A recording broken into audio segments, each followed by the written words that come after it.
嗨，大家好，我是探评书。今天是2026年1月5号，这一期我们继续聊聊俄罗斯入侵乌克兰，看一看乌克兰战场上又有什么变化。今天是俄罗斯侵略乌克兰的第1412天，也是乌军进入库尔斯克的第518天。前线总共发生了116次战斗，其中26次在波克罗夫斯克方向。大家也知道进入2026年特朗普重返白宫后，外交压力以及和国际社会对冻结战线的呼声越来越强。迪波老人急需在谈判桌上拿到波克罗夫斯克，也就是红军城，作为政治筹码。为了赶在停火窗口关闭前取得突破，俄军顾不上伤亡比，只能要求部队不计代价的推进。俄军目前每天伤亡人数900至1100人之间，这种损耗即使对俄罗斯这种不在乎人死亡的国家显然也是不可持续的。目前的疯狂实际上是一种叫孤注一掷。普京希望在自己后勤和兵员储备耗尽之前，先一步压垮乌军的心理防御。俄军目前疯狂地向西侧渗透，其实是因为正面战场硬骨头啃不动，只能用高频率大范围的乱拳出击，希望侥幸碰上一个乌军防御漏洞。这个俄罗斯的这种信息战认知战还在继续。俄军坚称占领了罗金斯克，但是遭到亚速第一军团的否认。这个罗金斯克是乌军在波克罗夫斯克的关键，如果俄军拿不下罗金斯克，乌军就可以在波克罗夫斯克和俄军继续消耗。如果罗金斯克失守，乌军只能撤退波克罗夫斯克和米尔诺赫拉德，罗金斯克防卫仍在继续。俄罗斯继续散布有关罗金斯克前线局势的虚假消息，俄军利用篡改过的材料和操纵信息，制造所谓占领该定居点的假象。1月4号，第14作战旅、切尔沃纳、卡利纳与第20作战旅、卢巴特以及空降突击部队第132独立侦察营一起在定居点以及周边地区进行防御，关键阵地控制得以维持。俄军在人力和装备方面遭受重大的损失。在波克罗夫斯克乌军出动战机扔下这个法国的铁锤炸弹，打掉了波克罗夫斯克的一座桥梁。该桥梁是俄军的一个相对重要的后勤补给线。该桥梁被炸以后阻止了俄军的后勤车辆的通行。双方在波克罗夫斯克可以说现在越打越激烈，谁也不想退步。根据乌军提供的数据过去2年，俄军试图攻占东部战线的波克罗夫斯克时，损失了1000多辆装甲车和500台坦克。也就是说俄军为了攻打波克罗夫斯克，用了1500台重装备，其他的摩托车以及冲锋这个山地车摩托车驴子马这个就不算，无法统计这是波克罗夫斯克那么在库皮扬斯克呢，乌军的发言人叫维克托特列古波夫说目前库皮扬斯克市仅剩不到100名俄军士兵，清剿行动已接近尾声，剩余的俄军士兵大多藏身于市中心和西北部的地下室中。尽管如此，俄军已接到命令，要在2月份之前夺取该市。说实话在库皮扬斯克这个地方，到底还有多少俄军士兵躲在地下室里面，这个你很难统计因为乌军是用无人机去作战，不是靠人力对吧去搜索，那伤亡太大。乌军都是躲在地堡里面，用无人机挨个楼挨个地下室去搜索去监控，所以那很难摸清楚这库皮扬斯克还有多少俄军。但是这些俄军被困，这是事实，因为库皮扬斯克四周的路都已经被封锁了。现在这不管是50还是100俄军士兵，那都是瓮中捉鳖等待他们的只有要么是战死，要么是投降被俘。乌克兰国防情报总局年终盘点，他们还做了个视频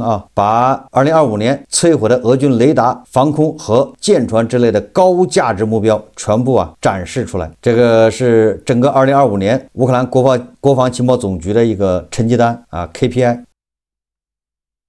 这个让军迷比较感兴趣的是，乌军摧毁了部署在克里米亚的白俄罗斯的叫波乃兹远程火箭炮，而且他们还认为2长2短的发射筒对应了标准型的 V200导弹和射程更远的 V300波洛兹涅标准弹道导弹，其宣称射程可达300公里，也就是白俄罗斯啊这个最先进的武器部署在克里米亚，提供给俄罗斯的啊，结果也被乌军啊给它报销了。这个欧洲媒体报道啊，一艘俄罗斯的影子油轮在土耳其海岸搁浅。这个油轮昆迪尔号在土耳其海岸搁浅。昆迪尔号油轮隶属于俄罗斯影子舰队。12月19日，该船在地中海遭到袭击，它在海里漂淡了2个星期，搁浅在土耳其海岸。最终啊，就搁浅在土耳其海岸，这个恐怕也走不了了。俄罗斯的影子舰队啊，也是一天比一天少啊，这么打下去啊，总有一天被打光啊。为什么呢？这个不光有乌克兰啊，这个摧毁的俄罗斯的影子舰队，还有这个欧盟各国啊，北约成员国扣押的俄罗斯的这个影子舰队。你比如说芬兰啊，它就扣押了一艘俄罗斯的船只，该船被认为属于俄罗斯所谓的影子船队，且涉嫌与芬兰和爱沙尼亚之间海底通讯电缆破坏事件有关。该船于12月31日在芬兰湾被拦截，直升机登船控制船员，14名船员目前在坎特维克港接受调查。你看，对吧？一艘船又被芬兰给扣押了，所以这么下去的话，这个普京有多少艘船也没用啊。这个最关键的是啊，2020年1月2号，《纽约时报》报道啊，他说中情局袭击俄国油轮。亚历克斯·克雷纳是一位市场分析师、作家及前对冲基金经理。克雷纳讨论了《纽约时报》的一篇报道，该报道称中央情报局，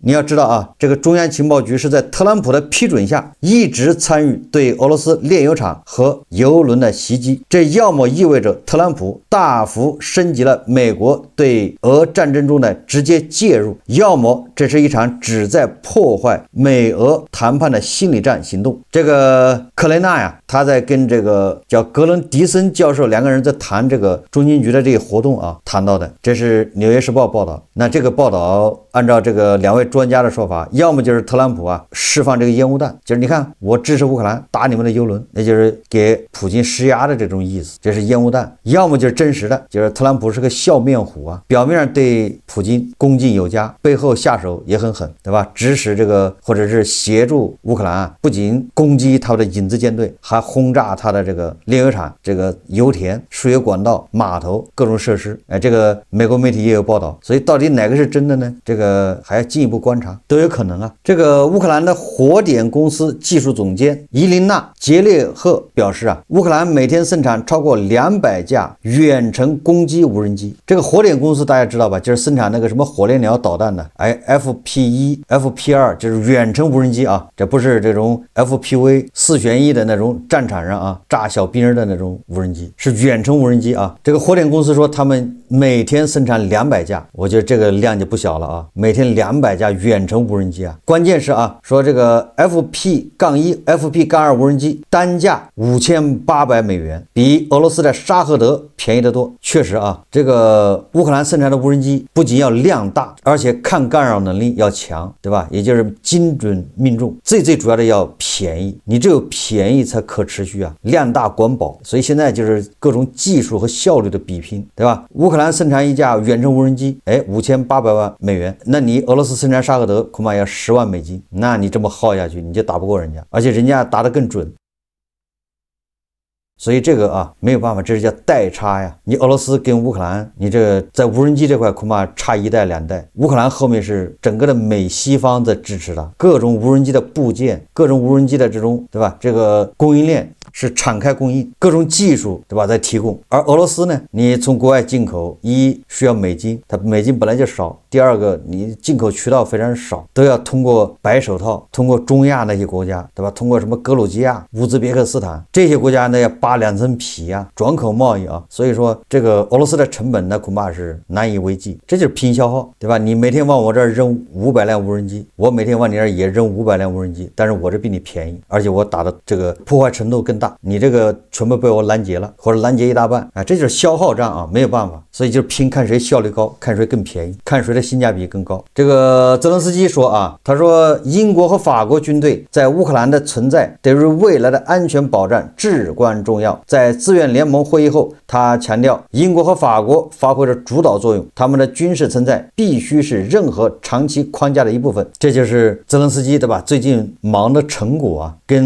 美国谈，跟欧洲谈所谓的和平计划，那个20点那个和平计划都是画饼，反正俄罗斯也不同意，这个双方切的扯。但是实打实的是这种美国对乌克兰的安全保障和承诺，以及欧洲对乌克兰的安全保障和承诺，你这个要落实啊。所以这个特朗普对吧？他现在跟泽连斯基之间恐怕啊有一些默契，维特科夫和库什纳都已经谈过了啊，这些细节都是保密啊。那么这个欧洲呢，那泽连斯基就在要求对吧？你们也都落到实处啊。实际上1月6号啊，马克龙说了对吧？就在谈细节问题，要给乌克兰保障，要落到实处。那泽连斯基现在就出来放话了啊。关于泽连斯基最近在国内对吧？对这个内阁啊大动作啊，大换血，这个布达诺夫啊现在成为2号人物。乌克兰呢现在啊整个的团队啊都是非常年轻，泽连斯基自己年纪不大，才40多岁，布达诺夫才30多岁啊，他那个国防部长费奥罗多夫吧才30岁出头啊，都非常年轻啊。还有那个总理是吧，是个女的，也非常年轻。有媒体记者问希尔斯基对吧，你这个政府架构啊这么大的动作，是不是意味着啊武装部队总司令也要换人？这个泽连斯基表示啊，目前没有计划更换乌克兰武装部队总司令希尔斯基。这个泽连斯基这个团队啊，恐怕就是希尔斯基年纪大一点，有一天啊希尔斯基被换下也有可能换一个更年轻的。这个路透社报道啊，他说2026年开年，俄乌舆论战升级，俄向美移交无人机碎片，指控乌袭击俄罗斯官邸。俄罗斯当局声称已经向美国方面提供了证明乌克兰曾试图用无人机袭击俄罗斯总统弗拉基米尔·普京位于诺夫哥罗德地区的官邸的证据。俄国防部表示啊，从几天前击落的一架乌克兰无人机残骸中提取了解码了导航数据。俄方称这些数据表明该无人机最终目标是普京的总统官邸，并计划通过既定渠道将这些信息交给美方。俄方还早前称这次无人机行动涉及多达91架无人机。不过乌克兰和西方国家坚决否认这一指控，称没有证据支持乌克兰发动针对普京或其住所的袭击。美国国家安全官员据报亦认为乌克兰没有针对普京的袭击行动，而基辅方面则指责俄方此举信息虚假战术，旨在破坏乌美合作及和平谈判进程。实际上这个已经不重要了啊。我想特朗普要是个人的话啊，他就对这个所谓的普京告状，乌克兰袭击他的官邸，应该叫一笑了之啊，微微一笑。为什么呢？他就已经袭击了委内瑞拉的这个马杜罗的官邸，他直接把人家从床上提溜起来，从被窝里的吧拉出来，人家穿着睡衣啊，马杜罗不要面子吗？在那么多人的这个直播啊，对吧？三角洲部队那些人都是头上戴着这个可视设备是吧？那夜视仪什么的，那都是现场直播啊。你把马杜罗从委内瑞拉给抓走了，这个和乌克兰即便是真的袭击了普京的官邸，又算什么呢？所以反过来说啊，普京拿这个去告状，是不是就显得有点这个可笑了啊？说到这个特朗普啊，叫擒贼先擒王，来了个黑虎掏心啊，对吧？直接把马杜罗夫妇给抓捕了，带到这个美国。首先是这个泽连斯基啊，他露出了啊久违的笑容。泽连斯基在美国逮捕马杜罗后对普京的评论，他说如果能够这样处置独裁者，美利坚合众国便知道接下来该做什么了。说这话的时候，这个泽连斯基难掩嘴角的笑容啊，轻松。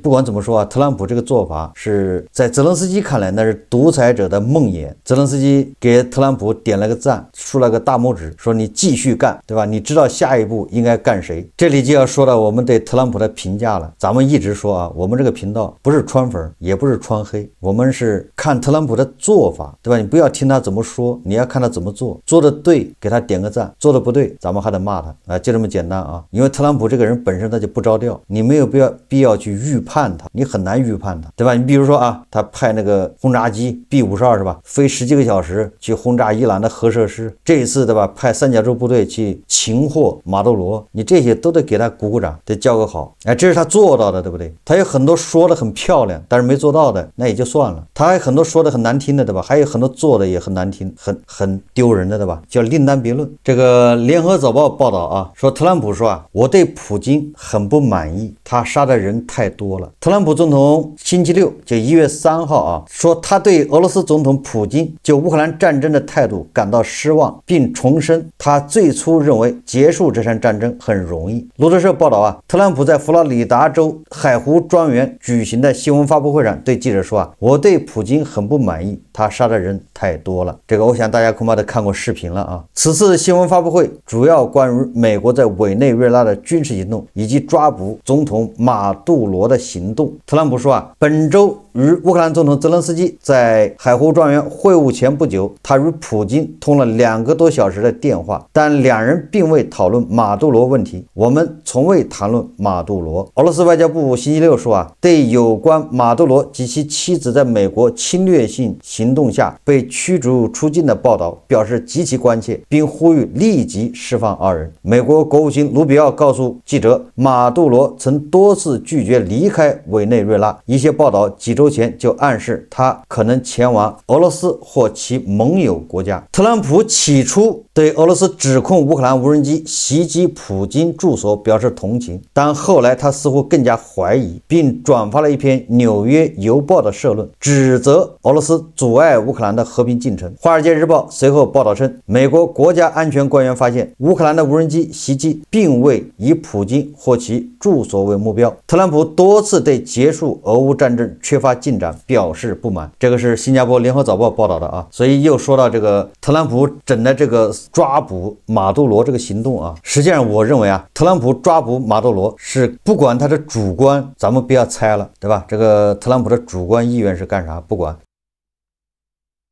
但是客观上啊，那一定是给普京、给俄罗斯一记重重的闷棍，这是真正的叫釜底抽薪啊。这个有2个层面啊，当然你也可以说3个层面。第一个层面是什么呢？就是压缩了俄罗斯的这个战略空间、腾挪空间。自从这个巴沙尔，对吧，从叙利亚逃亡以后，俄罗斯在叙利亚的这个基地，对吧，在这样的空间进军非洲和中东的跳板少了。普京苦心经营的叙利亚，对吧，多少亿美金的这个投入打了水漂，这是第一，对吧？结果今年一过年，对吧？2026年刚开始，这个俄罗斯在南美洲，对吧？部署了可以说很多年啊，苦心经营，结果一下被特朗普来了个黑虎掏心。俄罗斯在委内瑞拉的装备人员都成了个笑话。你不管怎么说啊，大家都看这个美国啊，三角洲部队抓这个马杜罗，大家更多的看的是就是美国和俄罗斯的较量。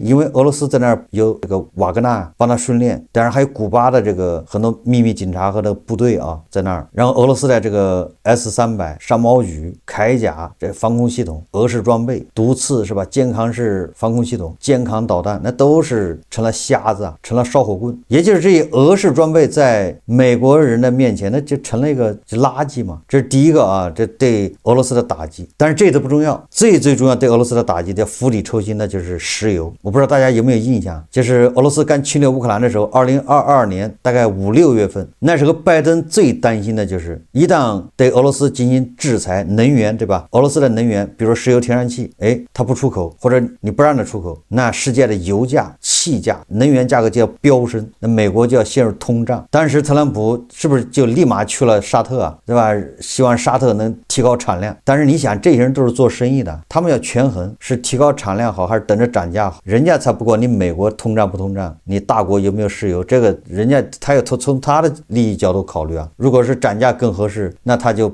坚决不增产，大家明白吧？对吧？结果沙特啊，这个表面答应的好啊，但是他也在暗中观察，没有及时的增产。那美西方都不能把宝压在沙特身上的，欧佩克是吧？那时候那些混乱涨价，趁乱。结果这个拜登没有办法派人去找委内瑞拉。我估计啊，很多人知道这个事。2022年俄罗斯刚侵略乌克兰的时候，这个能源的价格是在飙升。那么拜登和欧洲其他国家不得不以多种方式增加石油的供应，以平抑油价。那个时候对俄罗斯的制裁，它就叫投鼠忌器，不敢太狠。所以拜登就开始放松对一些产业国的制裁，甚至包括伊朗、委内瑞拉。本来伊朗和委内瑞拉不是被制裁吗？他就默许，对吧？表面是制裁，实际上是放松。美国的国务院居然发公文发函同意意大利的叫埃尼公司和西班牙的叫莱普索尔公司恢复从委内瑞拉拉石油。本来是制裁的，对不对？我记得这个拜登居然还派人去找委内瑞拉，让他加快生产，越多越好。我说这个什么意思呢？大家就明白这个世界格局。如果你美西方要掐断俄罗斯的这个战争经济、战争这个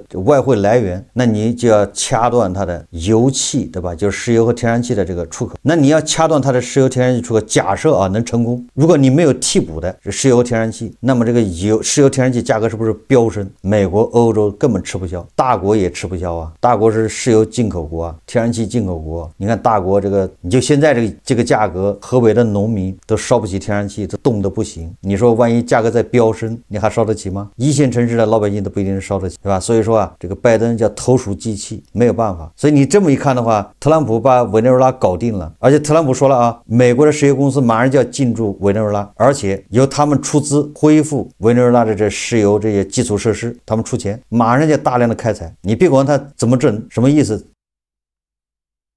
总之就是这个不就是供求关系嘛，加大了供应嘛。你只要一加大供应，石油的价格自然会下降。这样的话，为美西方制裁俄罗斯创造了条件。要不然的话，你就不让印度进口俄罗斯的石油，你这确实有点不讲道理。就俄罗斯石油不让进口的话，那印度那么多炼油厂，你说你让他吃谁的油？人家前期投资下去了，你包括大国，对不对？也一样大国是能源消耗大国，你不让他进口俄罗斯的油，那你说你让他进口哪儿的油？现在好了委内瑞拉的油。所以很简单接下来欧美彻底掐断俄罗斯的石油和天然气出口，就已经有了条件，不至于引起世界油价的动荡。两个印度你再也找不到借口，对吧？还要从俄罗斯进口油了。委内瑞拉好像是3000多亿桶油那石油储量跟那个沙特差不多，填补俄罗斯这个缺口绰绰有余。俄罗斯的亿万富翁奥列格·德里帕斯卡说若美国合作伙伴在以控制圭亚那油田的基础上进一步掌控委内瑞拉油田，将能控制全球过半石油储量，并可能将油价压制在每桶50美元左右。等着油价下跌吧。这个油价只要一下跌，对吧？你俄罗斯的这个战争经济就要受到重创。你看特朗普承认会让美国石油公司投入数十亿美元来恢复委内瑞拉严重破损的石油基础设施。委内瑞拉是地球上石油储量最丰富的国家。此举引发了很多人的担忧，确切说是来自俄罗斯非官方层面的担忧。一些俄罗斯寡头表示，失去了委内瑞拉的石油收入，俄罗斯政府的财政状况会更加困难。现在委内瑞拉很多石油公司都是俄罗斯人在那儿，你得老老实实滚蛋，对吧？到时候或者是你在这干不下去。这个比尔·阿克曼说马杜罗的下台将会降低油价，这对美国有利，但对俄罗斯非常不利。那对大国呢，对吧？你只要油价下降，大国就是有利。大国是石油进口国纯消耗俄罗斯承认因对乌战争，其石油和天然气超额利润时代已经结束。俄罗斯方面被迫承认，依靠石油和天然气获取超额利润的时代已经终结。这一消息由反虚假信息中心在电报频道上发布。俄罗斯财政部预测，油气行业收入在中期和长期内将一直下降。具体而言，到2026年，石油和天然气收入在俄罗斯国家预算中的占比将降至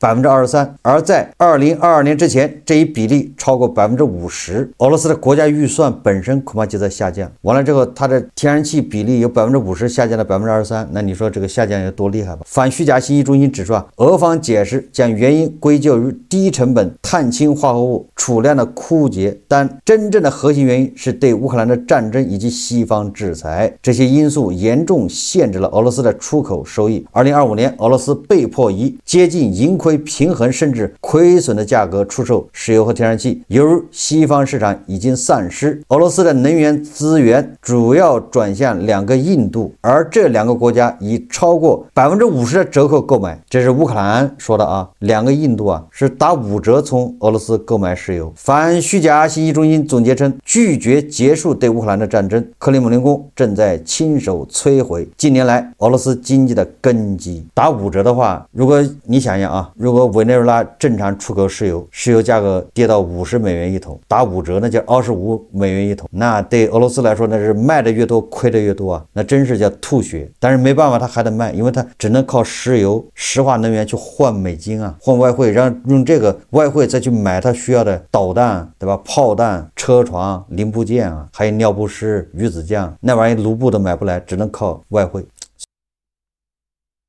所以你看，俄罗斯都已经开始卖黄金啊，换外汇买这些尿不湿。所以你看啊，这么一分析的话，不管特朗普他的主观意图是干啥，总之人家把委内瑞拉给搞定了。委内瑞拉只要石油生产，对吧？上一个档次，正常出口，这个对俄罗斯来说就是一记闷棍，叫釜底抽薪。这个特朗普啊做的对的，咱们给他鼓鼓掌。所以这个昨天咱们就说了啊，这个美国的国务院是吧，发出俄罗斯旅行警告，要求美国公民非必要不要在俄罗斯停留。我昨天就说了，这个可能意味着啊，美国和俄罗斯的关系恐怕就要恶化。当然也有可能啊，俄罗斯人对吧，他要对美国公民下手，然后栽赃给乌克兰，也有可能。那总之呢，这个对吧，施害的对象都是美国人，所以说美国国务院发出旅行警告。不管怎么说啊，马杜罗对吧，到美国去养老，对普京来说都不是什么个好消息。普京的日子啊，也是屈指可数，不会太远了。好，这期节目我们就聊到这里，感谢大家收看。如果喜欢我的节目，欢迎订阅、转发，也可以在下方留言评论。谢谢大家。